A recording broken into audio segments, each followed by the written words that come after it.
Hey there, welcome back to Reddit Relations, the best channel for Reddit cheating stories. Be sure to like, subscribe, and hit the bell notification for more stories like these. Now, let's get into the video. My wife cheated on me. So I waited until she moved on to cheat with her. I was solely dating this lady and we were in a committed relationship. She had entered this relationship with some apprehension. She had informed me that anybody she dates only lasts 3 weeks before she moves on to the next one because the males managed to do something to cause them to part ways within that time frame. Her buddies, who didn't want to get too close to me since they knew I'd be gone soon, confirmed this. She was a divorced mother with a cheery attitude who was easy to get along with. I made it through the first 3 weeks, and her friends warmed up to me. We were with each other every chance we had. Weekends were spent visiting friends at local clubs and gatherings, drinking, dancing, laughing, teasing, obnoxiously making out, and going home to sleep. She had now come to recognize me as a faithful spouse who didn't goof up by chatting to other ladies. After almost 2 years together, she was at a crossroads in her life and needed to make a choice about finding a new career. She'd been out of work for a time, and her property was becoming a major burden. She had talked with a longtime acquaintance who told her that there are lots of employment in her profession in Phoenix, Oz. It was a significant move from Buffalo, NY, but she wanted to try something new. She departed on Easter of that year and relocated to Phoenix.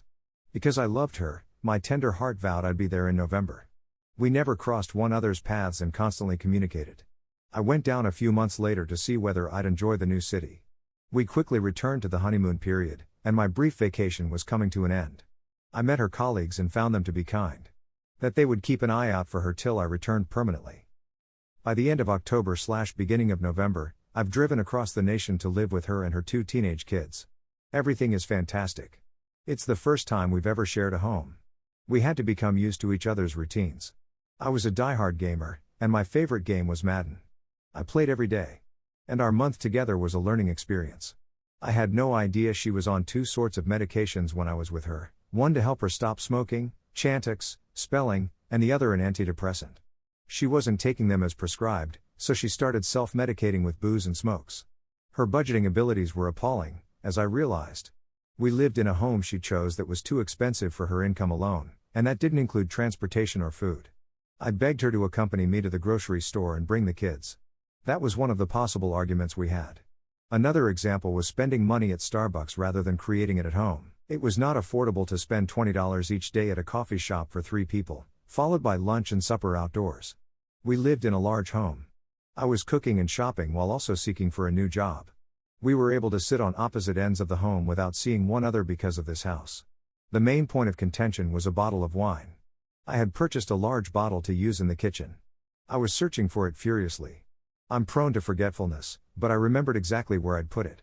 I asked her whether she had seen it in the sweetest and most loving tone I could muster. She then went to the garbage bin and inquired whether it was what was in there.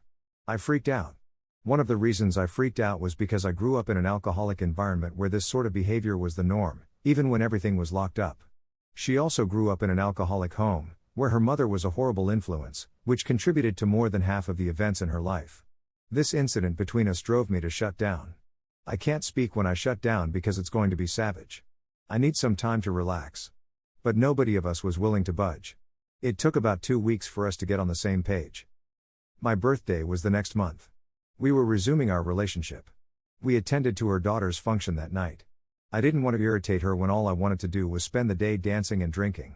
The kids wanted to go with us by the time the kids' event was completed and we left them off at home. The time was 11 p.m. I'm becoming irritated since I wanted to have my one drink with her before midnight. We arrived in the bar around 11:55 p.m. She began to complain about how weary she was, and so on.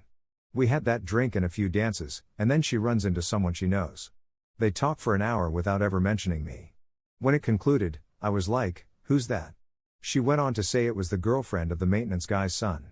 I inquired as to why she did not introduce me. She said she had not considered it. So we headed home. It was surprised that we didn't have birthday. Instead, I slept with a practical stranger. As the new year approaches, I find myself missing my children. So I took a flight to New York to surprise them. I gave her money to pay the past rent and the current rent due before I left. She was taken aback, but I assured her it had to be done. I sent everyone New Year's wishes from New York, in between time zones and technology. Her kid was supposed to have them, but she didn't and felt cheated. I returned a week after New Year's, and the home is freezing. I was being avoided. Hey, there's something wrong, was overloading every sense of my existence. Because of year-end audits, she was working late every night. I had supper prepared for her. I sat down at the table with her and asked her how her day had gone. She'd converse, but then she'd claim she was sleepy and go to bed. I awakened one night when we were asleep. I had a strong feeling of foreboding. The only thing that was lacking was the ominous music. I went downstairs into the kitchen to look for her purse. We've always had an open door policy, so if you need anything, just let me know, and if it has to be replaced, it'll be replaced. Because she couldn't afford it, she shut off her phones throughout the relocation to Arizona. I gave her an additional phone I had left over from my divorce. I went straight to the phone, like if I was led there. I opened it and went through the paragraphs. After browsing through some random text, I came upon it. You adore me? I adore you as well. Out of shame, I shut the phone door. What in the world did I just read? Perhaps it was a joke. Nope. I then reviewed every text message that came before and after that one text message to get a sense of what was going on. The text came from the maintenance worker with whom she was working. This has been going on since November. I'd transformed my life to follow her cross-country, and now I'm being confronted with a knife in my back and heart that twists the more it's inserted into me. I had questioned her the next day whether there was anything going on between us. She just said no. We simply need to spend some time apart while living apart. I just shook my head and muttered, okay. I never did anything or said anything. Instead, the next day, I asked her the same question. In the morning, no one was home. Instead, I just looked her in the eyes and said, is there anybody or anything more that needs to be said? We've reached adulthood. I'm a huge kid. Please let me know if you have any questions. She gave me a blank expression and responded, no. Wow. I said as I returned to her. Really? Nothing? She was offered the opportunity to come clean, but she declined once again. You are so full of. I said emphatically. She looked at me, perplexed. I informed her that I had glanced at the phone and read the text and that she had 2 chances to come clean. She eventually answered with a yes, and then explained that it was all because of me. That I didn't have a job, which was true, but I had a few $1,000s saved up, and she didn't have a vehicle, so she drove mine. She didn't have a phone, so she borrowed mine. She couldn't pay her expenses, but I did. I then told her that if I'm that horrible, she should do it with me. I grabbed my vehicle and phone and told her she could drive herself to work but not in my car, and she could call a cab or a friend but not with my phone. I posed this query to her. If I'm such a stranger living here, consider those 2 months of rent I gave you before I went for New York paid up to the end of January. I ultimately left in January. I now have my own apartment. I fought, but I maintained my dignity even when she failed to pay bills and the TV and electricity were turned off, and I had to live in the dark. My accidental retaliation was that we agreed to discuss over drinks. We ended up nude and inebriated, having despite the fact that she was with this new man. For a long time, I had a lot of grudges towards her. I was very aware of what I was doing. I wanted you to remember what I did every time you looked at your girlfriend. I could also do it whenever I pleased. That was mine before it became yours. But I knew if it came back, I'd throw it away. It's now simply a toy. I know that sounds horrible, but when someone does something that changes someone else's life, it's a major issue.